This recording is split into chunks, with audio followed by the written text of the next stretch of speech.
Hello, this is H.G. Bailey, and welcome to a special bonus episode of Let's Play Breath of Fire 2!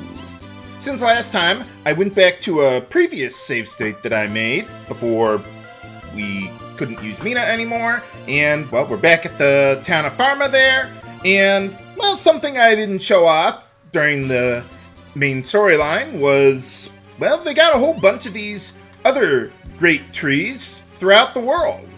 And I guess they give you little hints or something about what to do or other things like that. So I suppose that's how you're supposed to know how to get Solo, the Shaman there. So, well, I gave him $2,000. So, yeah, that seemed to do the job there. Most of these other great trees are near towns. But some of them, like this one, yeah, I don't want to walk all the way there because I might run into something. So, figured just bring Nina along from earlier, and that way we can just, well, get to them without any problems. Let's see, I think there's 5 of these great trees around the world, but I've already shown the one, of course, so I don't need to go back there. But I do need to go over here.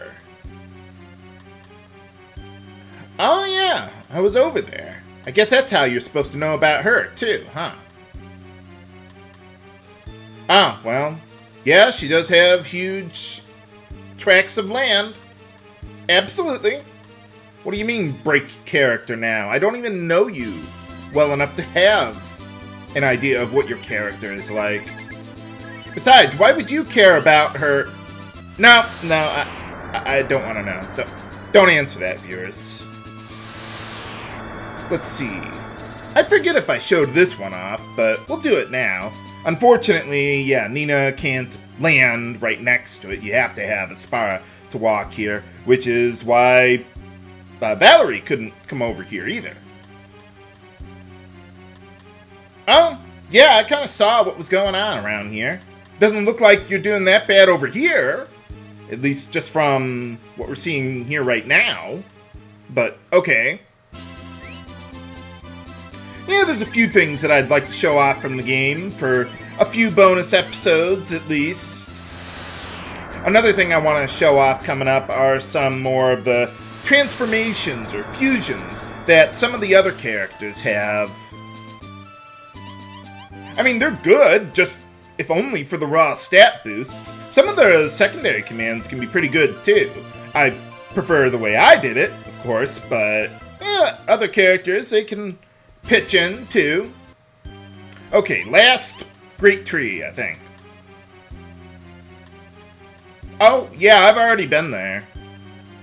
Oh, maybe that's how you're supposed to know where he is. Okay. You know, I wasn't planning on this, but, you know, as long as we're in the area, let's head on over to a house to the east there that I didn't show off before, I don't think. You could have come over here with Sten or Tapeta to jump over that gap there, so you don't need to fly to get here, but it's just faster to do it that way. There's even a fishing spot over there between the two cliffs there that has a piece of armor in there, but otherwise, yeah, nothing extraordinary. But, alright, well, that's everything we can do here. That guy, I think, is a potential tenant, so maybe I'll show that off later on. There. Let's get back to township, then. Okay, we're back, and I've rearranged my party so that way I can show off some of the other transformations that these characters have. I figured I'd just use these 3 simply because they have some wiggle room to get their transformations. So let's see. For Rand, you need Solo, and then to get the transformation, you also need either Sanamo, Cecil, or Sami, if I recall correctly. At least that's what my chart says makes this transformation into... I have no idea what you are. Okay. I actually used that one in my first playthrough of the game. Because, well, I thought at the time I wanted a tank who could actually heal. So he covered a couple rolls there for me, despite being really slow. Now for Lyn, her transformations require Sin, and then you could either do it with Sesso, Sanamo, or Spuna, if I recall correctly. I figured I'd just go with this one because it works with the other two characters that I got now. Did you escape from my next LP, Lyn?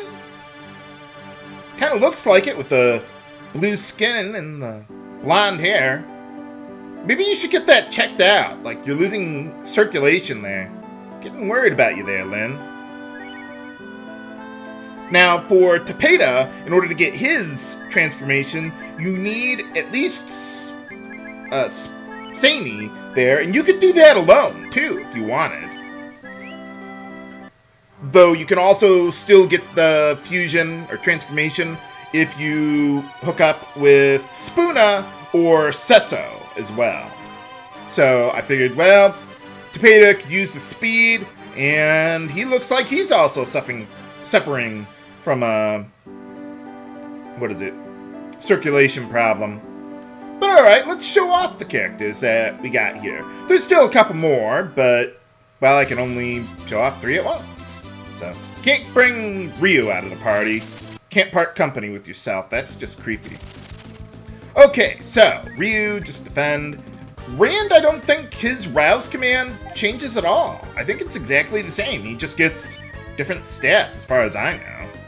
Let's see, with Lyn, she gets the charge ability, which, well, does what you think it does. It charges up your attack, and it lets you hit for more than double whatever your normal damage would be in the subsequent round.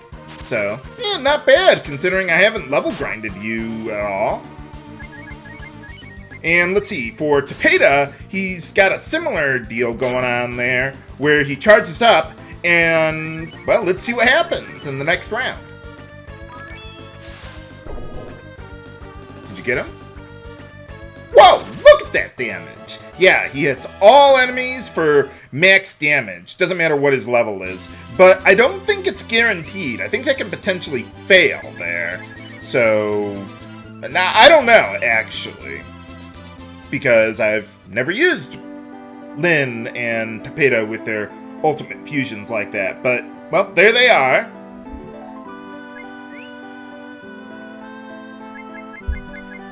So yeah, if you know more about these secondary commands that they've got, let me know. Because I couldn't really find very specific information about them. I mean, I have a general idea of what happened just by looking at them. But otherwise, yeah, I don't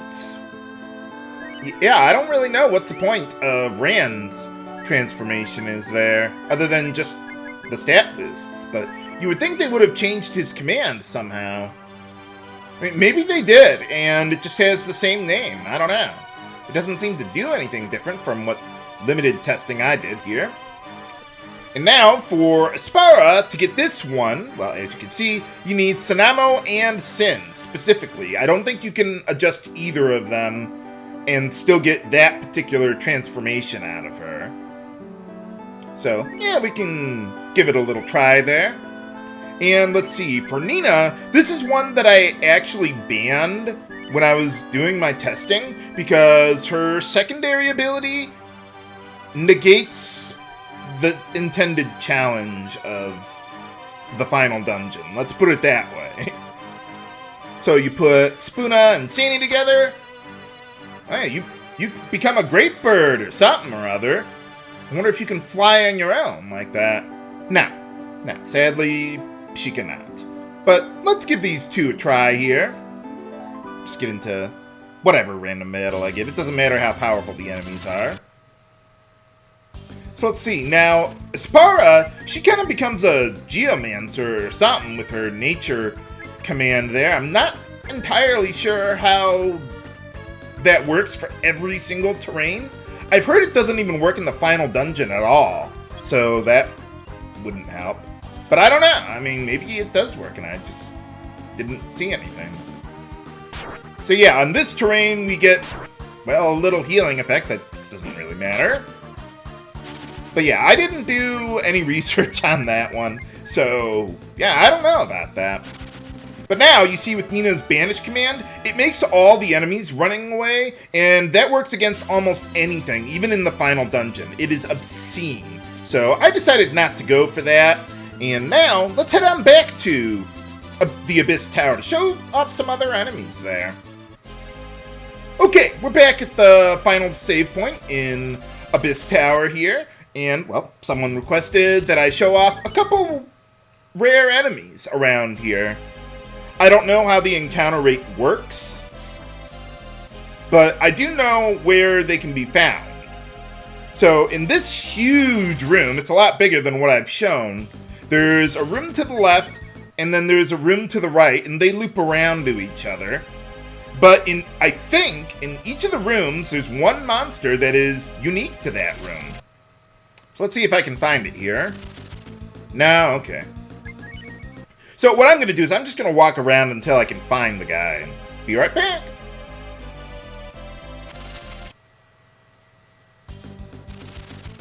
Okay, there's one of the guys I was looking for, P.Dragon. Let's see, this guy can counterattack and hit you really hard there. Let's see, he's also got Inferno, and he can inflict the rotting status on you, although I'm not really worried about that there. And let's see, this guy has 999 HP and is immune to all status ailments. Although, he is weak to Holy, so I guess if you had a weapon that could facilitate that, that would work. I could just use Ryu's Dragon, or Kaiser Dragon ability, but, well, let's just see what this guy can do. Maybe I can show off a little more about what he's got. But yeah, this guy and the other guy, or monster that I want to show off, they are pretty darn rare. I was using, when I was practicing earlier, I was using Sten's switch command for like several minutes and I could not get these guys to spawn. So maybe it's just paranoia on my part, but it seems like Sten's switch command can't make these guys spawn. It probably does, and I just got obscenely lucky.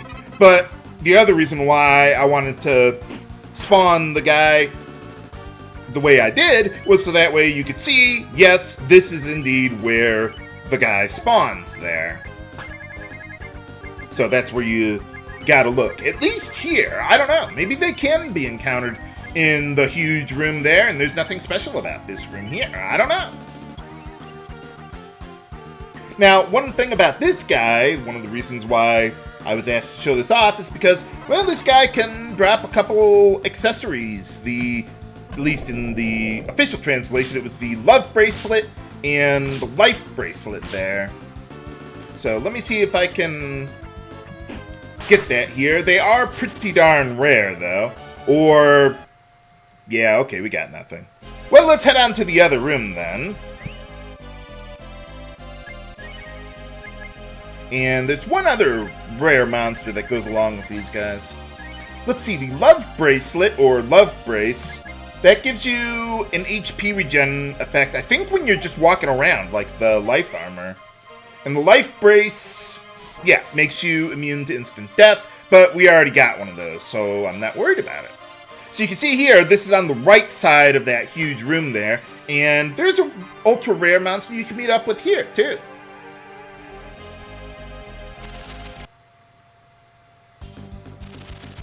Hey, alright, finally got this guy to spawn. Let's see, this guy is not incredibly threatening either. Let's see, this guy, he has some fire breath. He is weak to thunder, so Ryu should be pretty good against him. He's got cold breath, he can do a combo attack on you. That might be a concern. But I think we'll be fine. Both of these enemies are pretty fast, too. The P.Dragon has 133 agility. Really, game? Well, that'll make life a little more interesting. Well, the Zodiac has 142 agility.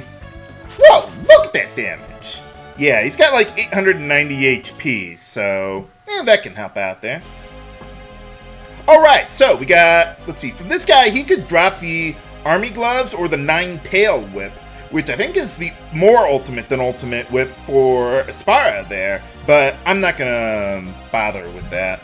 But what would have happened during the ending if we actually rescued Ganner and put him in the flying machine back at Township? Find out next time on Let's Play Breath of Fire 2! This is H.G. Bailey, signing off. Have a good day!